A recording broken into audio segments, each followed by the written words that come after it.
Харків'яни, я зараз на північній Салтівці, яка прийняла удар і ще приймає.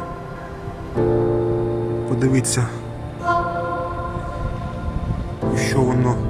що зараз з будинками. Це наш оплот захисту Харкова, наша міць, наш залізобетон. Хуй вам, а не Харків.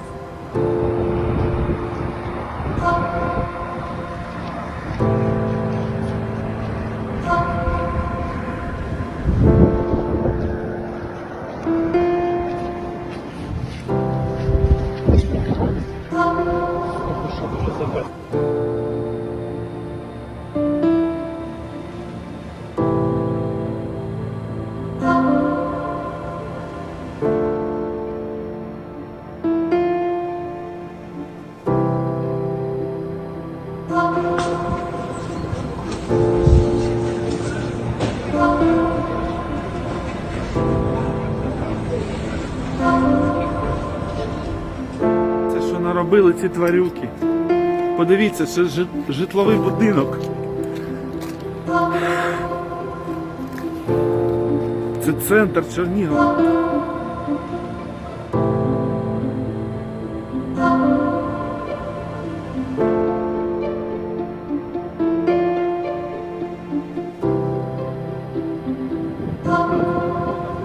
Вот это было Садовое общество Заречье.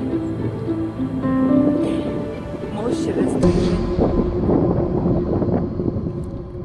Садовое общество Ромашка.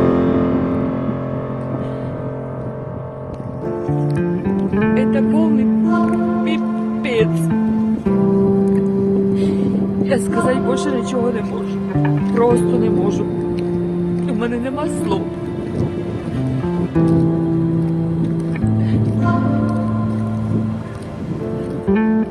Нігде нікого немає. Все оборване. Люди в шокі.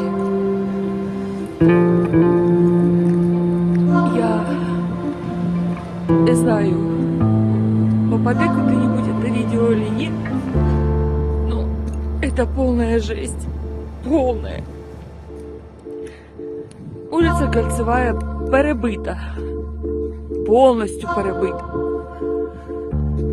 Полностью перебита. Вся. Нас отымели, как хотели.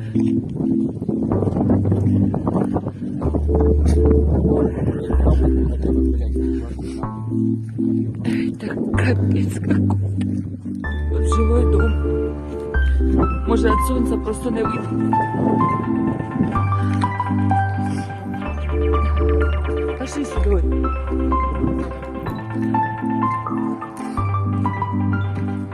Это какой-то капец. У мене слов просто немає. Просто немає слов. Нас повністю уничтожили.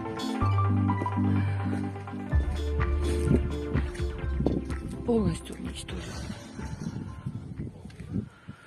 10-year-old Milena Uralova lies in a hospital, recovering 9 days after a Russian soldier shot her through the face. Horribly wounded, and yet quick to show off how she can count in English. 1, 2, 3, 4, 5, 6, 7. Я могу достать. She can't speak loudly, her mother Elena explains. She has a bullet wound to her jaw and the base of her tongue, she says. The bullet was lodged in her throat near her carotid artery. Milena does gymnastics. She's going to show me a couple of videos.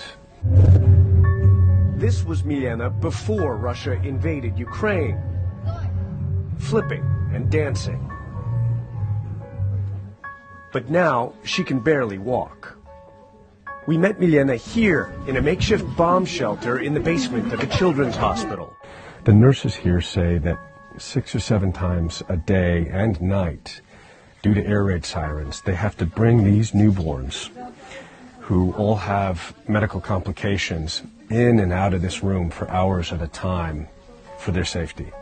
The windows protected by sandbags. On March 16th, Elena, her 2 daughters and mother-in-law fled from the Ukrainian port city of Mariupol after enduring weeks of Russian bombardment, jumping into the back of a car with 2 strangers to escape. They navigated many Russian military checkpoints, and then at around noon, Elena says, they made a turn towards the town of Vasilievka and stumbled across Russian soldiers who opened fire on the car without warning. We started turning, and that's when they started firing at us from submachine guns. After that, of course, the driver stopped. We started opening our doors, walking out with our hands up, after which they were shouting something. We did not know what, and that is when we saw what happened to my daughter, the younger one. We took her out of the car as she was wounded. Her mother says, realizing their mistake, the Russian soldiers gave her daughter first aid and sent her to a nearby hospital in the Russian-occupied town of Tokmak. A Red Cross vehicle later brought her to this hospital for life-saving surgery. The hospital has treated 9 wounded children in the last 2 weeks. What injuries are you seeing now? Different injuries, different trauma. It's head trauma, it's amputation, traumatic amputation, it's bullets trauma.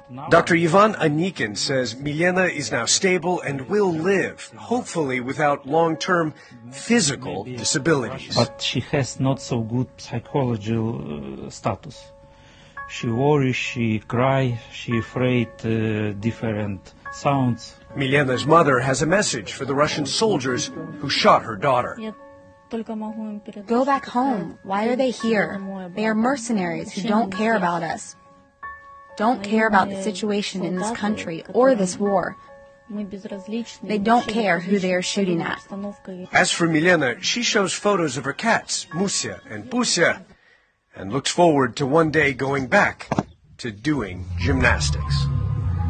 Ivan Watson, CNN, Zaporizhia, Ukraine.